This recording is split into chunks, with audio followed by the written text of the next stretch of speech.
This week I'm in a Mazda CX-3, the Max Sport in petrol, which comes in at around 25.5 grand. It's small and cute and really good looking, and it's also an SUV, if you can believe that from the size. It's in competition with the likes of the Toyota CHR, the Honda HR-V and the Hyundai Kona. So how does it work for a family? Will we fit? And are we comfortable? Let's find out. I immediately drive differently when I'm in a smaller car. I start changing lanes quickly, zipping in and out, and just doing things purely because of the size. It's nifty. But the big question is, did we fit? And look, my children are aged 5 and 7, so we fit quite easily. They're not in a pram anymore. If you've got young kids who are in a pram, I would definitely test my pram with this boot. It's only 264 litres. It's smaller than a Kona, a CHR and an HR-V. You will get other boots that are bigger. It does have this little hidden space though, so make sure you know that. We had my daughter's birthday on the weekend and had to squish her presents and leftover food into the boot.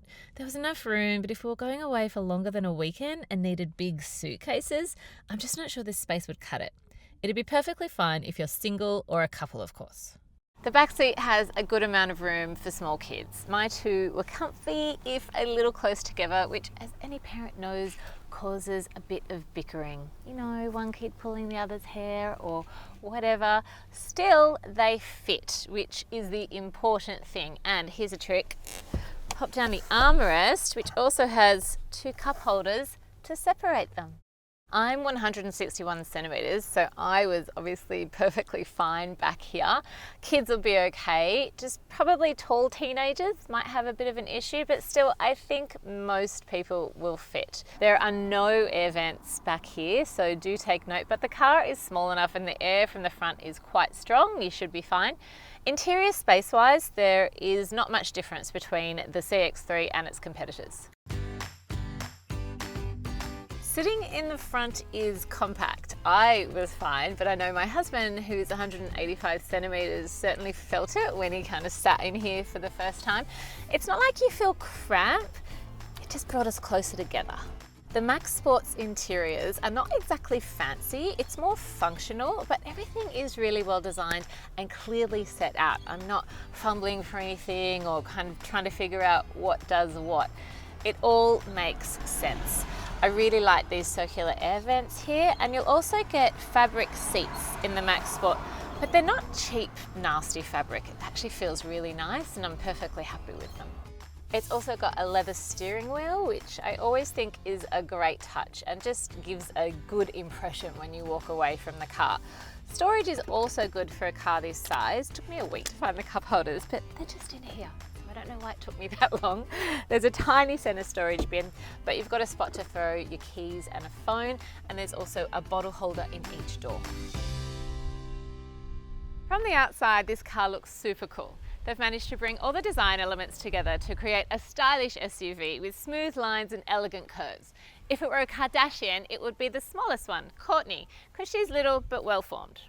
There's a 2-litre engine, which is really enough to get you up hills easily and swiftly.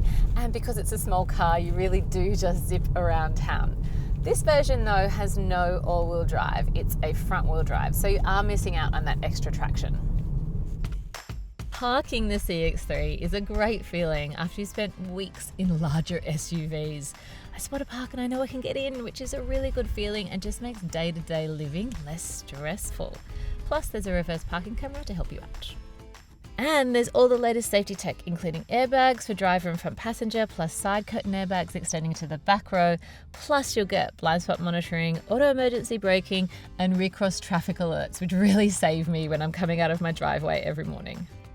About the only thing that's missing from a Mazda CX-3 is Apple CarPlay and Android Auto, but it is coming and you will be able to retrofit it if you buy one before it gets in. CarPlay and Auto let you sync your phone with a multimedia system, and it's just instant great technology. Without it though, you'll easily be able to Bluetooth connect to the 7-inch multimedia screen. It's got a sat-nav, digital radio, you can play your music through it. It is a bit slow to load at times though.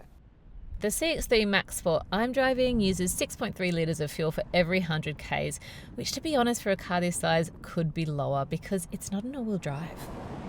Look, I like driving small cars, and if this is your price bracket, then you're getting an SUV for around the mid-20s, which is pretty good. But really, there's not a whole lot of extra space in here for a family that you won't find in a Mazda 3 or even a Hyundai i30. You get the extra height from the SUV, but you won't get the extra boot space. I gave it a family rating of 7 out of 10 because it's quite dependent on what stage your family is at as to whether you need the extra boot space or not. My children also gave it a 7. I think that was mainly for the colour.